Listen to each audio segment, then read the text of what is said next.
Baik, Assalamualaikum warahmatullahi taala wabarakatuh. Salam sejahtera. Kita sambung soalan nombor 6. Baik, Rajah 6.1 6.2 menunjukkan dua tindak balas nuklear, two nuclear reactions. Alright, kita tengok dulu dia punya rajah. Okey, kita dapati sekali kita imbas, kita buat imbasan. The reaction, sebelum reaction untuk kedua-dua rajah tu nampak sama. Okey, nampak sama lah dari segi reactant dan juga jumlah jisim sama sebelum. Kemudian selepas tindak balas, selepas reaction, kita boleh tengok bahawa ada beberapa perbezaan. Yang pertama, kita boleh tengok dari segi jumlah jisim selepas reaction. Okey, yang tu ada beza 86653, yang ni 86358. Kemudian yang kedua dari segi tenaga yang dihasilkan di 6.1, okey, dan tenaga yang dihasilkan di 6.2. Ada perbezaan dekat situ lah. Alright, jom kita tengok soalan. Nyatakan, namakan tindak balas yang berlaku. So nak tengok tindak balas yang berlaku, kita tengok apa berlaku. Kita boleh tengok apa berlaku di sebelah kiri sebelum tindak balas. Dan kita berdapati bahawa ada satu nukleus yang besar, big nucleus, that is being bombarded by neutron.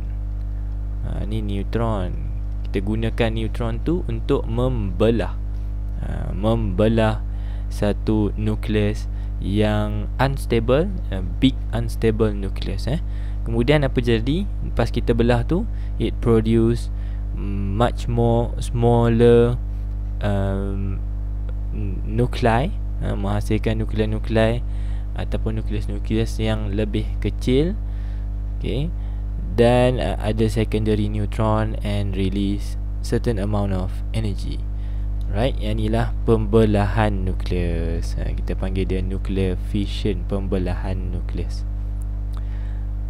Okay, B1, compare. Okay, bila compare ni ada 3 possibility. Boleh kata sama, boleh juga lebih besar, ataupun lebih kecil. Ada 3 possibility. Right, pertama tengok jumlah jisim sebelum tindak balas, before nuclear reaction. Jawapannya the same seperti kita maklum tadi.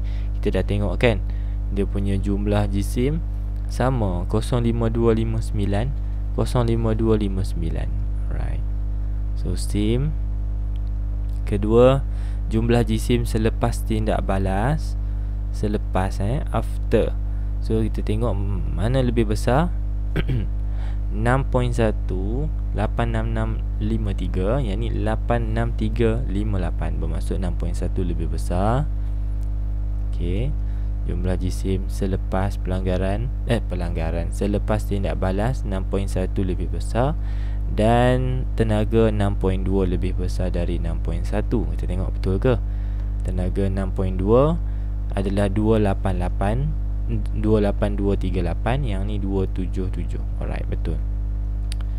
Alright, compare sahaja. Soalan-soalan macam ni janganlah pelajar boleh leka pula, lalai pula, tersalah. Easy marks. Okay, easy marks. So buka mata luas-luas, tarik nafas. Okay, kemudian teliti tengok dengan nilai, especially kalau nilai tu ada kuasa. Kalau nilai tu ada 10 kuasa something, yang tu juga awak kena take into account. Okay, kadang-kadang 10 kuasa negatif 11 compare dengan 10 kuasa negatif 10. Takut nanti tersalah bandingkan. Alright, next. Tentukan cacat jisim bagi setiap tindak balas. Alright, nak tentukan cacat jisim, dalam bahasa Inggeris dia panggil mass defect. Okay, untuk tentukan mass defect mesti ambil nilai. Okay, awak akan gunakan nilai jumlah jisim di sebelah kiri ataupun sebelum tindak balas, tolak dengan jumlah jisim selepas tindak balas. Okey, kita nak tengok berapa jumlah jisim yang telah hilang, okey, dan telah bertukar sebagai tenaga. Macam tu. Alright. So 6.1 dulu. Tekan calculator 236.05259. Okey, yang ni kita ambil nilai ni, saya highlight. Saya sedang mengira hasil tolak atau perbezaan dua ni untuk 6.1 dulu. Kemudian tolak 235.86653. Alright, tu saya dapat untuk 6.1 jumlah cacat jisimnya adalah 0.18606.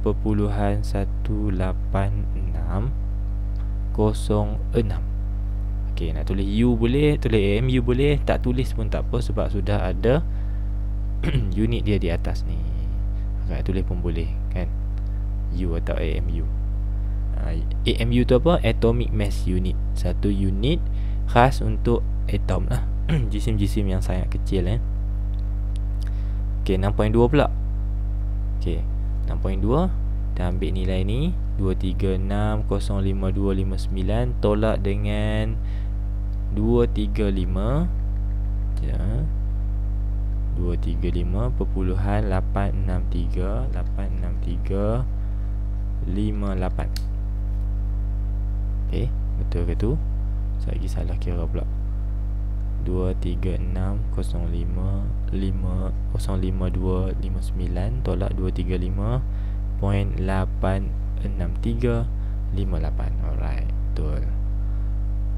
So saya pun double check saya pun double check sebab nombor besar nilai dia. Bukan besar, nombor tu panjang kan. So berhati-hati. Okey, saya dapat 18901U. Okey. So itu dia cacat jisim bagi kedua-dua rajah. Ingat untuk cari cacat jisim atau mass defect, kita ambil jisim sebelum tolak jisim selepas. Okey, beza antara jisim sebelum dengan jumlah jisim selepas. Tu termasuk nilai ni semua yang telah dirangkumi oleh Brazes bracket ni daripada nukleus daughter dia ni, dua daughter ni dan juga 3 biji secondary neutron Okey. So berdasarkan jawapan tadi, manakah tindak balas yang mempunyai cacat jisim yang lebih besar? Soalan minta yang mana yang ada mass defect lebih besar. So jawapannya 6.2. Okey, kita tengok kepada mana jawapan tadilah 189. Okey, yang ni 189, yang ni 186. Alright. So berdasarkan jawapan tadi, kita dapati bahawa 6.2 ada cacat jisim yang lebih besar. So soalan minta awak hubung kaitkan cacat jisim dengan tenaga. Okey, cuba tengok 6.2 tu 6.2 ni cacat jisim dia besar, tenaga dia 2.82. Okey, 6.1 cacat jisim dia kecil, tenaga dia 2.7. So kita boleh relate bahawa semakin besar cacat jisim, semakin besar jumlah tenaga yang terhasil. Yang ni Einstein formulated kan. Einstein kata cacat jisim tu pergi mana? Cacat jisim tu telah berubah kepada tenaga. Cacat jisim sebenarnya telah berubah kepada tenaga. Macam mana hubungan dia? Makin besar cacat jisim itu, maka makin besarlah jumlah tenaga nuklear yang terhasil. Dia tak pergi mana-mana. Cacat jisim tak pergi mana-mana pun, dia tak hilang macam tu saja. Telah berubah kepada satu bentuk tenaga yang kita panggil tenaga nuklear. Alright. Next. Tindak balas nuklear adalah tindak balas yang berlaku dalam reaktor nuklear. Okey, tindak balas ni perlu dikawal. Dalam buku banyak ni kan ada dua cara. Sama ada kita pakai moderator ataupun kita pakai control rod kan. So nyatakan kaedah pertama, kita boleh pakai control rod to absorb excessive neutron. Yang ni kita pakai boron, sebab boron ada ability untuk absorb neutrons. Okay, ataupun kita juga boleh pakai moderator. Ini boleh pakai air je. Moderator ni boleh slow down the fast moving neutrons. Semuanya ada kaitan dengan neutron. Sebab Allah, saya silap, saya nak highlight. So kedua-dua kaedah kita ni, okay, mengambil kira tentang neutron. Kenapa? Neutron lah punca sebenarnya. Kalau kita dapat limitkan neutron daripada terus membelah nukleus, maka kita boleh limitkan tenaga dia. Semakin banyak neutron yang dapat membelah uranium-235, maka makin besarlah tenaganya. So to limit the energy, we have to limit the process of splitting the uranium-235. Siapa yang duk split? Siapa yang duk belah uranium-235 tu? Jawapan dia adalah neutron. So as you slow down the neutron, neutron ni tak dapat membelah uranium-235. Ataupun awak absorb neutron, neutron tu tidak lagi dapat membelah uranium-235. Bila berlaku pembelahan tersebut, tak adalah tenaga. Okay, berapa banyak yang kita nak guna, banyak tu saja kita belah. Kita split the uranium-235. Okay, kalau kita nak slow down, kita pakai moderator. Kalau kita nak absorb the neutron, kita pakai boron. Alright, next 7. Rajah menunjukkan daya X, WA, WB bertindak sebuah balon udara panas yang sedang terapung pegun. Yang ni make sure awak highlight ataupun awak underline. Floating stationary, saya underline sekali dengan saya highlight. Okay, kerana the motion are very important. Okay, terapung pegun. Okay, few meters above the ground. Okay, kita tengok dia punya forces dulu. Forces saya highlight guna hijau. X ada daya yang ke atas. WA must be the weight of something. Apparently yang ni adalah weight of the balloon. Kita nampak macam weight of this part of balloon atas ni. Okay. Kemudian WB is the weight of the rest of the component lah. Mungkin burner tu penumpang dengan bakul punya weight kan. So kalau in case awak tak nampak, saya nak tunjuk ke awak yang WA tu bertindak ke bawah. Okey, kemudian X bertindak ke atas dan WB ke bawah. Okey, namakan daya X. Okey, daya X ni daya yang ke atas, daya yang tersimpan di dalam balon yang berisi udara panas. Ni nama dia buoyant force. Okey, daya apungan. Daya apungan. Macam mana boleh terhasil ni buoyant force ni? Udara dalam ni dipanaskan, udara dalam balon dipanaskan, udara dalam balon menjadi kurang tumpat atau ketumpatannya berkurang. So ketumpatan berkurang, udara di sekeliling ketumpatan lebih tinggi, berlakunya perbezaan ketumpatan. Udara yang panas kurang tumpat akan sentiasa berada di atas, so menyebabkan balon tu tertolak ke atas.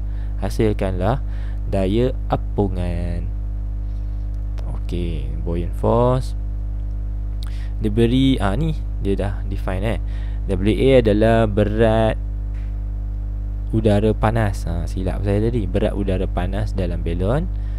WB berat beban. Okey, dia dah bagi dah kat situ. Dia dah declare WA adalah berat udara, WB berat beban. Dua-duanya bertindak ke bawah. Okey, tuliskan satu persamaan yang menghubungkan X, WA dan WB.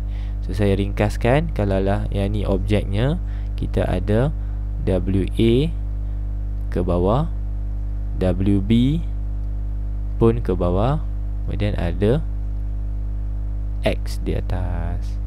Okey, soalan kata tadi bahawa the motion is at rest. Pegun, terapung, pegun, at rest. At rest ni kalau tengok part 1 tengok paper 1 ada kan, saya ajar Saya kata kalau at rest ataupun constant velocity,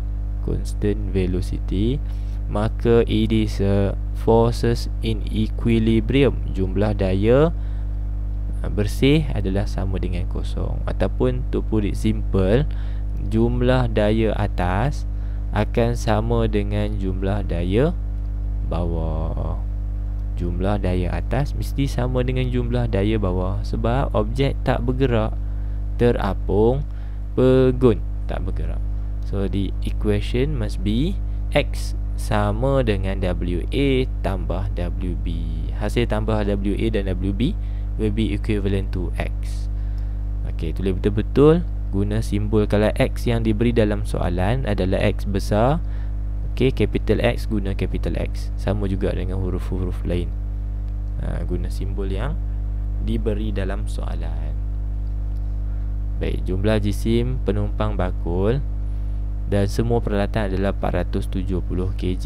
Okey, ini bakul belon. Ini ni mass B lah.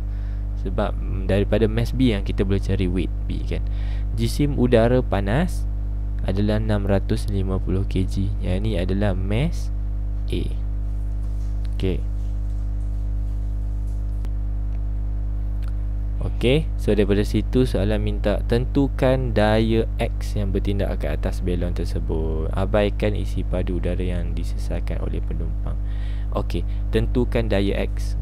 Untuk tentukan daya X, kita pakai balik persamaan tadi, iaitu X sama dengan WA tambah WB. So W is weight. Okey, W tu adalah berat. Weight sama dengan apa? Hasil darab jisim dan gravitational field strength, mg kan. So untuk A adalah jisim A darab dengan G. Untuk B, jisim B darab dengan G.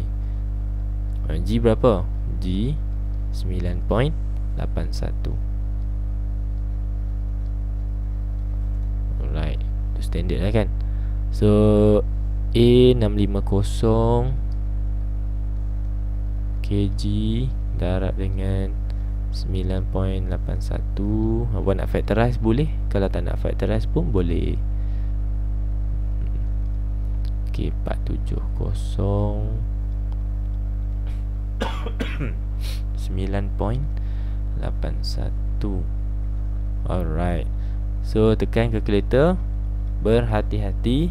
Awak sepatutnya dapat jawapan 10987.2 unitnya Newton. Okay, kenapa unit Newton? Kerana X adalah buoyant force. Ingat tak ada lagi awak define tadi kan? X buoyant force. Unit dia Newton. Daya, apa jenis daya pun mesti dalam Newton.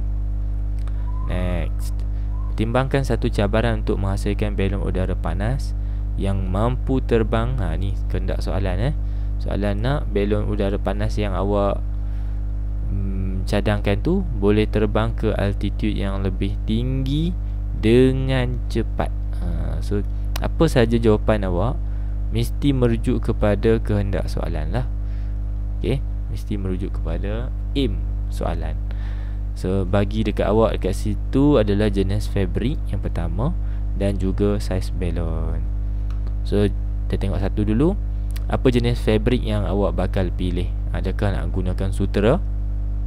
Adakah nak guna nylon ataupun kapas? So obviously kan, obviously nylon material untuk fabrik. Fabrik tu dia punya macam material yang kita buat belon tu lah. Kita pakai nylon kerana nylon lebih ringan, ataupun nylon juga boleh mengurangkan jumlah udara panas yang akan bocor melalui jahitan. Okay, nylon kita boleh jahit ngam-ngam, rapat lah dia punya jahitan dia tu. Kalau kain lain kain kalau kita isi udara, dia ada lubang udara, nanti bocor. So nylon is the best. Alright, yang kedua dari segi saiz belon, obviously mesti lebih besar. Dekat sini Kan pilihan jawapan dia ada besar, kecil, okey, ataupun large, small. Awak boleh pakai bigger atau larger. Okey, ingat jangan lupa guna ER kat sini. Bigger. Okey, kalau kat pilihan dia tulis long, awak pakai longer. Okey, tu teknik menjawab lah kan. So make sure jangan salah teknik. Awak dah terror dah. Teori awak dah terror, teknik saja kan. Okay. So bigger, reason filled with more air, boleh dimasukkan lebih banyak udara panas, lalu menghasilkan buoyant force ataupun daya apungan yang lebih besar. Bigger buoyant force. Alright, selesai dah nombor 7. Nombor 8, sebuah pemanggang menggunakan arang untuk membekalkan haba. Ni habis PM ni, apa lagi, healing lah. Bawa lah benda ni kan, pergi tepi pantai ke, tepi sungai ke. Okay, so diberi muatan haba tentu, specific heat capacity of charcoal. C untuk charcoal adalah 1262. Soalan pertama, apakah maksud muatan haba tentu? Muatan haba tentu is the amount of heat, jumlah tenaga. So muatan haba tentu adalah jumlah haba. Haba ni kita guna untuk apa? Yang diperlukan untuk meningkatkan, ada peningkatan suhu untuk 1 kg bahan sebanyak 1 darjah Celsius. Kita nak tingkatkan, okay, suhu 1 kg bahan sebanyak 1 darjah Celsius. Cuba kita tengok nilai C untuk charcoal 1262. Ini saya highlight kat sini. Saya nak cerita kat sini sikit, ambil masa sikit. 1262 joule. Lepas tu kita ada kilogram, negatif 1. Kemudian kita ada degree Celsius, negatif 1. Kita baca macam ni tau. Ulang kaji sikit. Kita baca macam ni.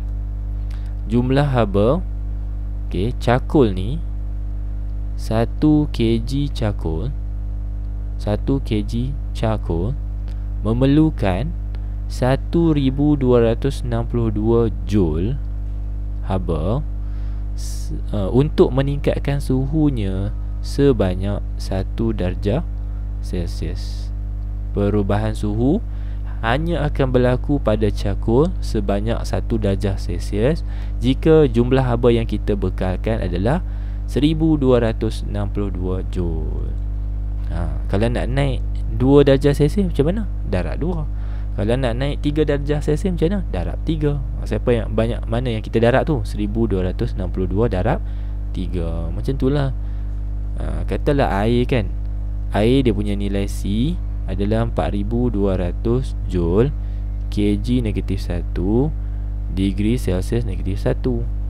Kita baca macam ni. Air, untuk 1 kg air, 1 kg air memerlukan 4200 joule tenaga haba untuk meningkatkan suhunya sebanyak 1 darjah Celsius. Itulah maksudnya muatan haba tentu, specific heat capacity, jumlah haba yang diperlukan untuk meningkatkan suhu 1 kg bahan sebanyak 1 darjah Celsius. Alright. Ulang kaji kan.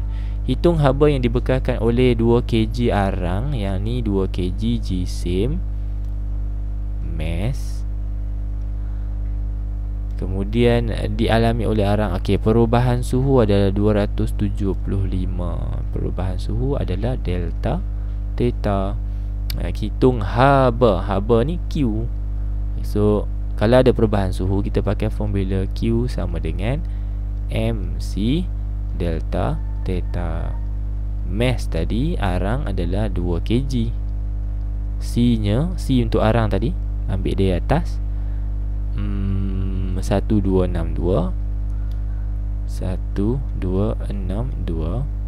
Perubahan suhu adalah 275. Allah, matematik mudah je ni.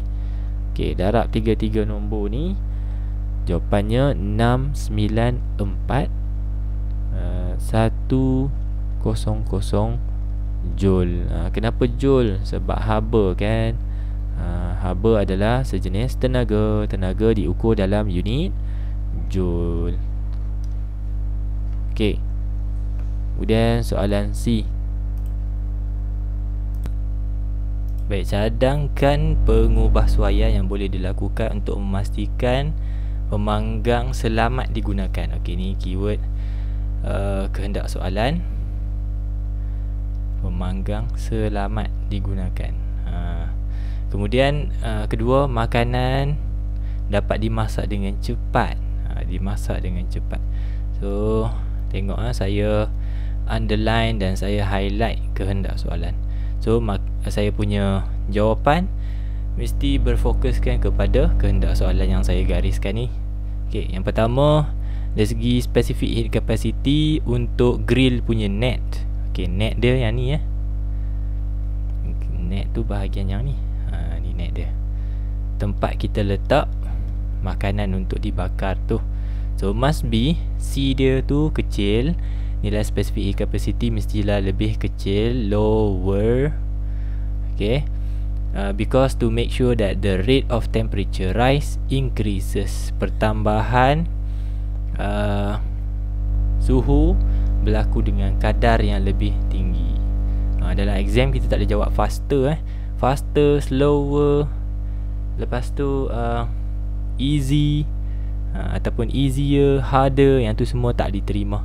Kita kena masukkan physical quantity ke dalam jawapan. Meningkatkan kadar peningkatan suhu. Okey, yang ni lebih tepat. Alright, kedua dari jenis salutan pada luar badan pemanggang. Kita tengok sikit gambar. Ni badan dia. Okey, kita nak salut dengan apa? Okey. So kawasan di luar ni terdedah kepada si pemanggang tu lah. Siapa-siapa yang handle alatan memanggang ni, dia ada tendensi untuk tersentuh ataupun berada hampir dengan badan pemanggang. So badan pemanggang must be made from porcelain. Mesti diperbuat daripada porcelain atau seramik. Okey, kerana kedua-dua bahan ni mempunyai kadar pengaliran haba atau pengaliran haba yang lemah, low conductivity of heat. Barulah tidak terdedah kepada kecederaan ataupun melecur. Ketiga, dari segi alatan tambahan, boleh letakkan penutup supaya haba yang kita bekalkan tu terperangkap di dalam pemanggang. Maka cepatlah makanan waktu masak kan. Tapi kita tak boleh tulis supaya makanan cepat masak, kerana sudah ada dalam soalan. Okey, itu tak boleh jadi jawapan awak. So to trap more heat, to reduce heat loss to surrounding, untuk mengelakkan atau mengurangkan haba yang terbebas ke persekitaran. So semua haba yang kita bekalkan tu semuanya digunakan untuk memasak makanan yang kita panggang. Okey, habis. So nanti insyaAllah ada rezeki saya sambung lagi untuk bahagian B dan bahagian C, insyaAllah. Saya cuba yang terbaik lah, sebab ramai minta tu soalan esay. InsyaAllah saya cuba buat. Okey, sampai situ saja untuk kali ini. Terima kasih. Teruskan support saya, teruskan momentum untuk study fizik. Semoga semua yang dengar dan share dengan kawan-kawan ni dapat A+ fizik. Good luck. Okey, awak boleh buat. Assalamualaikum. Bye.